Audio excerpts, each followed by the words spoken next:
Hi hello नमस्कार, कैसे हैं आप सब। आशा करता हूँ अच्छे होंगे, स्वस्थ होंगे और मस्त होंगे।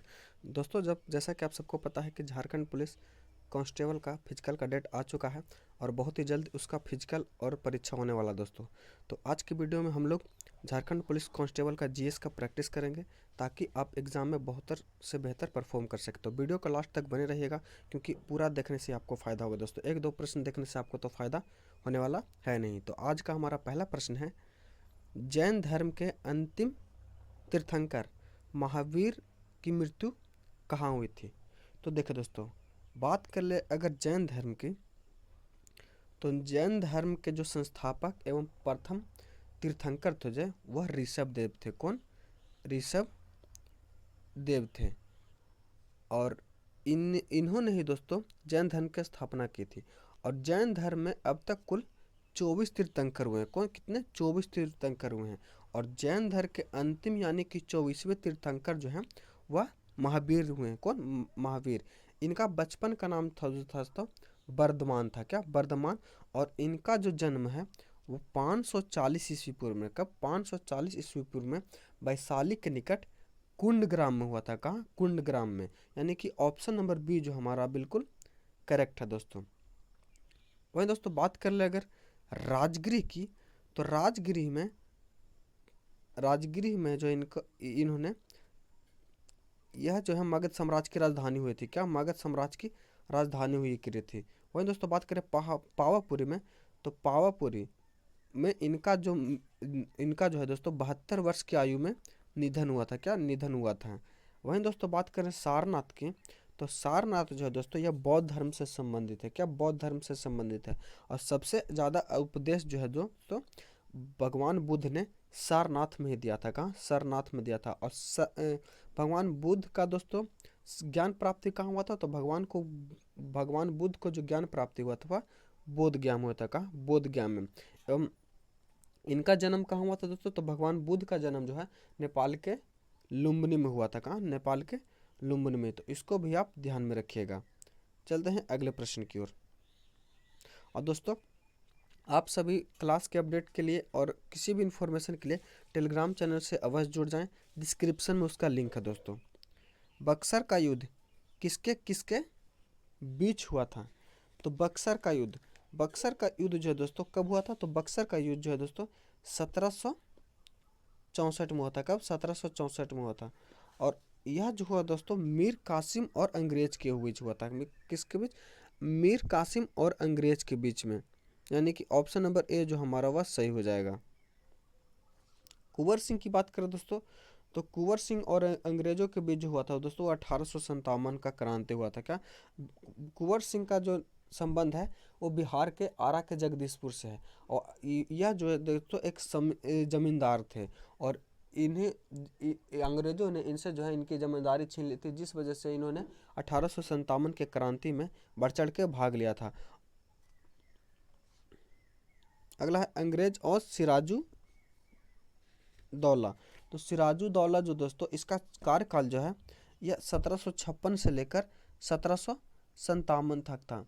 और इसी के समय में 20 जून 1756 को काल कोठरी को की घटना घटी थी। क्या? इस घटना में जो दोस्तों हेडवेल के अनुसार नवाब सिराजुद्दौला नवाब सिराजुद्दौला के बीच 20 जून की रात को 1946 146 कितने 146 अंग्रेजों को एक छोटी सी काल कोठरी में बंद कर दिया। अगले सुबह 146 में से केवल 23 ही जिंदा बचे थे। और इसी के समय दोस्तों 1757 में 23 जून 1757 में प्लासी का युद्ध जो है हुआ था। इसको भी आप ध्यान में रखिएगा। आज हम बात करने वाले झारखंड पुलिस कांस्टेबल के लिए बेस्ट बुक की, जो कि चक्षु प्रकाशन का है। झारखंड पुलिस कांस्टेबल के लिए आप झारखंड पुलिस का यह बुक ले सकते हैं दोस्तों। इसमें आपको देख सकते हैं प्रत्येक सेट प्रैक्टिस का एग्जाम ओरिएंटेड कंटेंट दिया गया है एवं साथ ही साथ इन सारे प्रश्नों का जो सोल्यूशन है दोस्तों वो बहुत ही बढ़िया ढंग से दिया होगा और एक प्रत्येक प्रश्नों का डिटेल में सोल्यूशन दिया गया दोस्तों, जो कि एग्जाम के लिए बहुत ही बेनिफिट होगा। तो अगर आप सब झारखंड पुलिस कांस्टेबल का तैयारी करना चाहते हैं तो आप इस बुक को परचेज कर सकते हैं। और झारखंड पुलिस कांस्टेबल में दोस्तों एवं झारखंड की सभी परीक्षाओं में झारखंड समान ज्ञान का भी बहुत अहम भूमिका रहता है। तो इसके लिए आप झारखंड समान ज्ञान भी बुक ले सकते हैं। अगला प्रश्न हमारा, इनकलाब जिंदाबाद का नारा किसने दिया था। तो इनकलाब जिंदाबाद का नारा जो है दोस्तों यह भगत सिंह के द्वारा, किसके द्वारा, भगत सिंह के द्वारा दिया गया है। वहीं दोस्तों बात कर ले सुभाष चंद्र बोस की, तो सुभाष चंद्र बोस ने जो नारा दिया था दोस्तों दिल्ली चलो, क्या, दिल्ली चलो, दिल्ली चलो जो नारा है वह सुभाष चंद्र बोस ने दिया था।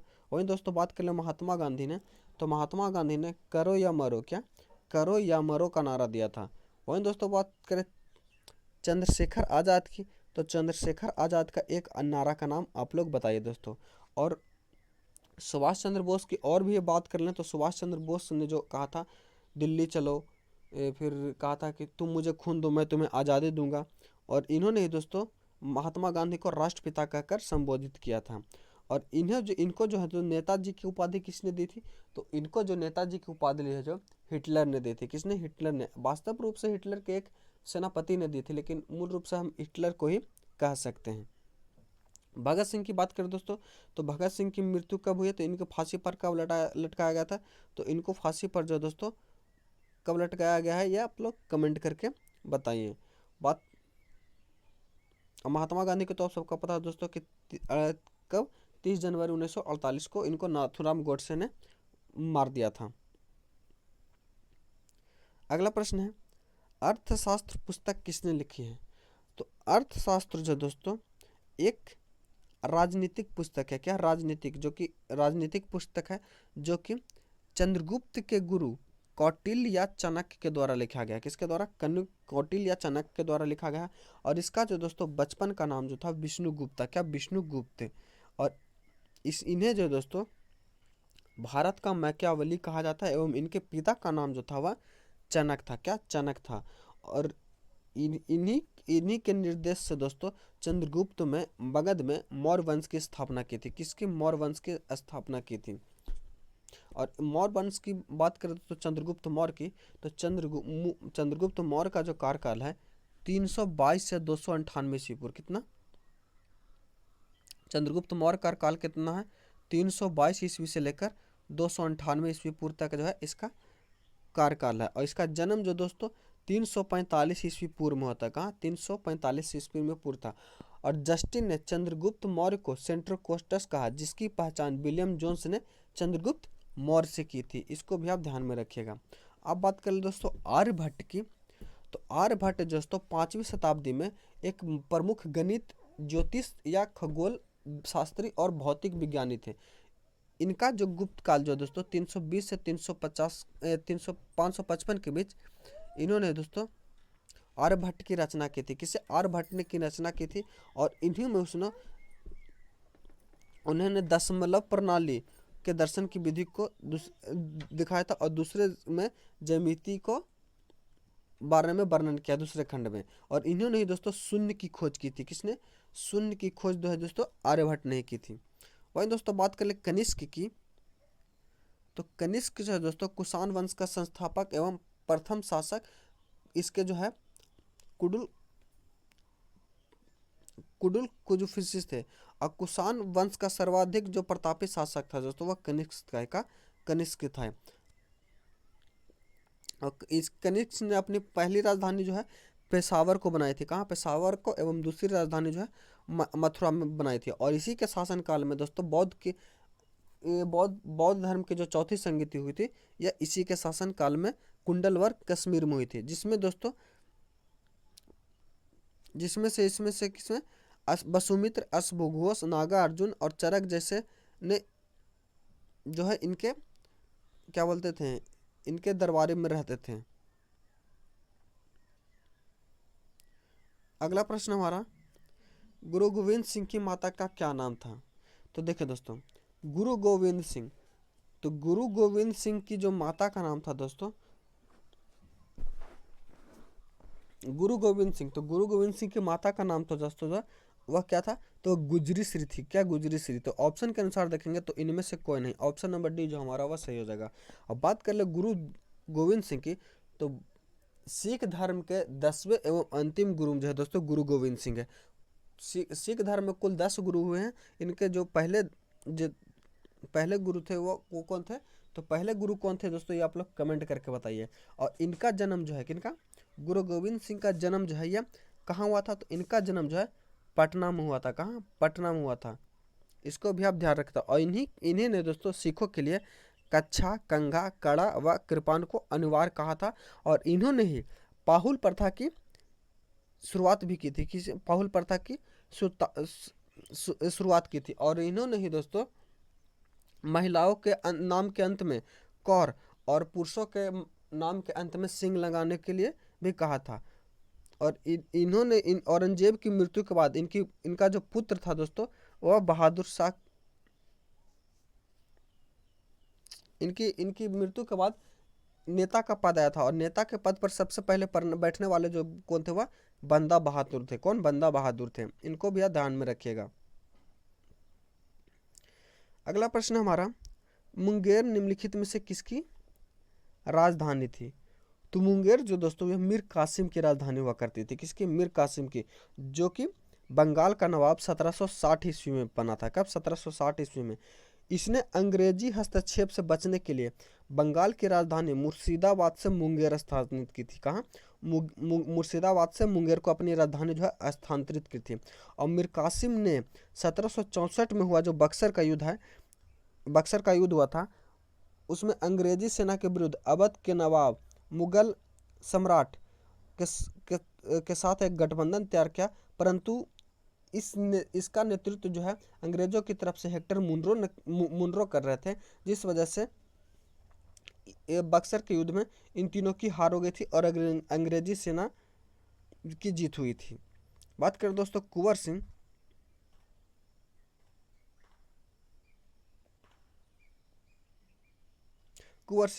तो कुंवर सिंह जो दोस्तों आप सबको देखा कि 1857 क्रांति में इन्होंने एक अहम भूमिका निभाई थी। इनका संबंध जो है बिहार के आरा के जगदीशपुर से, और यह एक जमींदार हुआ करते थे। सिराजुद्दौला की बात करें दोस्तों, तो इस सब को भी हम लोग देखते हैं। बिरसा मुंडा जो दोस्तों, ये इनका संबंध जो है झारखंड से है। किसका? झारखंड से है। और इन्होंने दोस्तों क्या थे, तो ये तो आप लोग कमेंट करके बताइए। अगला प्रश्न हमारा, प्राचीन नालंदा विश्वविद्यालय का संस्थापक कौन है? तो प्राचीन नालंदा विश्वविद्यालय के जो संस्थापक है दोस्तों, वह कुमारगुप्त है। कौन? कुमारगुप्त। ऑप्शन नंबर डी जो हमारा वह सही हो जाएगा। और चंद्रगुप्त द्वितीय का उत्तराधिकारी हुआ करते थे कुमारगुप्त प्रथम। क्या? और इन्होंने ही दोस्तों चंद्रगुप्त क्या माफ कीजिएगा, नालंदा विश्वविद्यालय की संस्थापना की थी। और नालंदा विश्वविद्यालय की जो दोस्तों ध्वस्त किसने किया था? तो नालंदा विश्वविद्यालय को ध्वस्त जो करने वाला था वह कुतुबुद्दीन ऐबक का सेनानायक बख्तियार खिलजी था। क्या? बख्तियार खिलजी था। इसको भी आप ध्यान में रखिएगा। वहीं दोस्तों बात कर ले धर्मपाल की। तो धर्मपाल का जो कार्यकाल है दोस्तों, वो 770 से 810 ईस्वी पूर्व है। कहाँ? 770 से 810 ईस्वी पूर्व। और धर्मपाल ने नालंदा विश्वविद्यालय का पुनर्स्थापना किया और विक्रमशिला विश्वविद्यालय की स्थापना की, जहाँ वज्रहान की शाखा पढ़ाई जाती थी। इसको भी आप ध्यान में रखिएगा। वहीं दोस्तों बात कर ले चंद्रगुप्त द्वितीय या विक्रम द्वितीय। इसका जो कार्यकाल है 380 से 412 ईस्वी के बीच है। और इसे ने सांची में अभिलेख में देवराज एवं प्रवर्ष के अभिलेख को देवगुप्त कहा है। क्या? देवगुप्त कहा है। और चंद्रगुप्त द्वितीय के समय ही चीनी यात्री फाहियान भारत आया था। कहाँ? चीनी यात्री फाहियान जो है दोस्तों चंद्रगुप्त द्वितीय के समय ही आया था। अगला है हमारा ऑप्शन समुद्रगुप्त। तो समुद्रगुप्त जो है दोस्तों, ये चंद्रगुप्त का प्रथम हुआ, चंद्रगुप्त के प्रथम के पुत्र थे। किसके? चंद्रगुप्त प्रथम के पुत्र थे। और इसका कार्यकाल जो है 335 ईस्वी पूर्व से 380 ईस्वी तक है। और इसी ने दोस्तों एरन अभिलेख ने समुद्रगुप्त की पत्नी का नाम दत्ता देवी वर्णित किया है। और समुद्रगुप्त को कविराज भी कहा जाता है। क्या? कविराज भी कहा जाता है। इसको भी आप ध्यान में रखिएगा। अगला प्रश्न हमारा, भारत का प्रथम वायसराय कौन है? तो भारत का जो प्रथम वायसराय है दोस्तों, वह लॉर्ड कैनिंग है। क्या? लॉर्ड कैनिंग है। जब 1857 की क्रांति हुई थी दोस्तों, तो जो सत्ता जो थी तो वह ब्रिटिश क्राउन के हाथ में चले गई थी। और इसी के समय दोस्तों पहला वायसराय का भारत गवर्नर जनरल का पद को समाप्त करके वायसराय का पद लाया गया। और वायसराय के पद पर स्थापित होने वाले पहले जो थे वह लॉर्ड कैनिंग थे। कौन? लॉर्ड कैनिंग, यानी ऑप्शन नंबर ए जो हमारा वह सही हो जाएगा। और लॉर्ड कैनिंग की अगर दोस्तों बात कर रहे हैं कार्यकाल की, तो लॉर्ड कैनिंग का जो कार्यकाल है वह 1856 से कब तक है? तो 1856 से 1862 तक, क्या 1862 तक है।